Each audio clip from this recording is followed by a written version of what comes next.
নমস্কার, আরও একটা গুরুত্বপূর্ণ ইনফরমেশন নিয়ে চলে এলাম। খুব গুরুত্বপূর্ণ ভিডিও। যারা চ্যানেলে নতুন, চ্যানেলটাকে সাবস্ক্রাইব করে বেল আইকনটা টিপে রাখতে হবে লেটেস্ট গুরুত্বপূর্ণ আপডেট পাওয়ার জন্য। এই আপডেটটা খুব গুরুত্বপূর্ণ ভিডিও। মন্ত্রিসভায় বড় সিদ্ধান্ত হলো, অঙ্গনওয়াড়ি কেন্দ্রগুলোর একটা সুখবর হলো। কী ঘোষণা হলো আজকের এই প্রতিবেদনে বলবো। তার জন্য ভিডিওটা মনোযোগ দিয়ে দেখতে হবে, জানতে হবে, বুঝতে হবে এবং আমাদের চ্যানেলে ফার্স্ট টাইম দেখলে চ্যানেলটাকে সাবস্ক্রাইব করে বেল আইকনটা টিপে রাখতে হবে লেটেস্ট গুরুত্বপূর্ণ আপডেট পাওয়ার জন্য। বড় খবর একটা ঘোষণা হয়ে গেল। কী ঘোষণা হলো আজকের এই প্রতিবেদনে বলবো। স্টেপ টু স্টেপ আপডেটটি দেখাচ্ছি।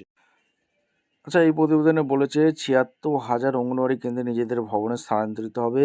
মুখ্যমন্ত্রী যোগী আদিত্যনাথ উত্তরপ্রদেশের প্রতিটি অঙ্গনওয়াড়ি কেন্দ্রকে নিজস্ব ভবনে চালানোর নির্দেশ দিয়েছেন।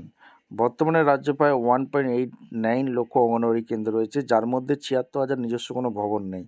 গুরুত্বপূর্ণ নির্দেশ এই প্রতিবেদনে কী বলছে, নতুন ভবন নির্মাণ। এই ৭৬,০০০ কেন্দ্রের জন্য নিজস্ব ভবন তৈরি করা হবে। এই জন্য কর্পোরেট সোশ্যাল সিএসআর তহবিল থেকে সহায়তা নেওয়ার নির্দেশ দেওয়া হয়েছে।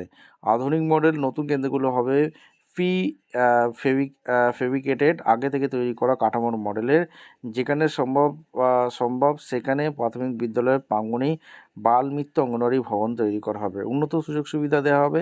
এই ভবনগুলোতে পানীয় জল, বিদ্যুৎ, শৌচালয়, খোলার জায়গা, রান্নাঘর, কিচেন সেট, হট কুকুর মিল, গরম রান্না করা খাবার এবং পুষ্টি বাগান থাকবে। লক্ষ্য কী, শিশু, গর্ভবতী মহিলাদের সুরক্ষিত, পরিচ্ছন্ন, আধুনিক পরিষেবা করা সরকারের অগ্রাধিকার।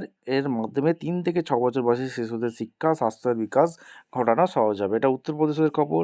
পশ্চিমবঙ্গের আইসিডিএস নিউজ খবর এলেই সবার আগে প্রথম দেওয়া হবে। চ্যানেলটাকে ফার্স্ট হয়ে থাকলে চ্যানেলটাকে সাবস্ক্রাইব করে বেল আইকনটা টিপে রাখতে হবে লেটেস্ট গুরুত্বপূর্ণ আপডেট পাওয়ার জন্য। দেখা হচ্ছে কোনো পরবর্তী ভিডিও। ধন্যবাদ।